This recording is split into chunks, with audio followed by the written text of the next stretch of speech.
Pasca tertangkap tangannya Ketua MK Akil Muchtar oleh KPK, diharapkan putusan sengketa Pilkada Gubernur Sumsel yang saat ini masih disidang di MK tidak terganggu. Pasalnya, jika terganggu maka akan mempengaruhi masa jabatan Gubernur Sumsel yang akan selesai pada November 2013 mendatang.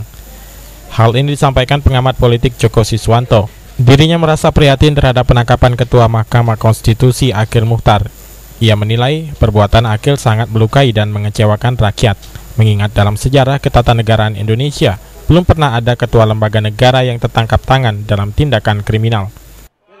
Dalam sejarah ketatanegaraan yang saya amati, itu belum pernah ada ketua lembaga negara yang tertangkap tangan melakukan tindak kriminal gitu.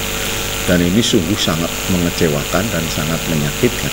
Saya yang orang awam istilahnya dari rakyat yang boleh dikatakan tidak terlibat langsung dalam proses itu saja merasa sakit, apalagi orang-orang yang terjun di dalam dunia cari keadilan seperti itu pasti merasa sakit sekali.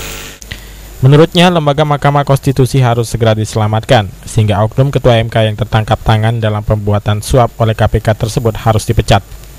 Sejak awal, Joko memang melihat keanehan kepemimpinan Akil Muchtar yang putusan sengketa pilkadanya banyak menuai kontroversi, terutama dalam sengketa pilkada di Sumatera Selatan.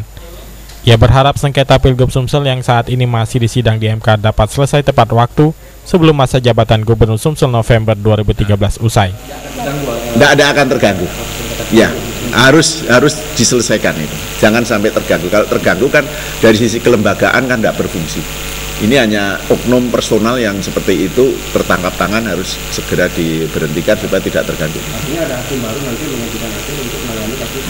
Ya jelas itu pasti harus seperti itu. Kalau tidak nanti akan berefek luas kan gitu. Yang penting itu harus ditangani. Apa yang ditangani oleh Pak Akil itu harus diambil alih oleh hakim-hakim yang lain. Judi Sumban Gaul, PAL TV.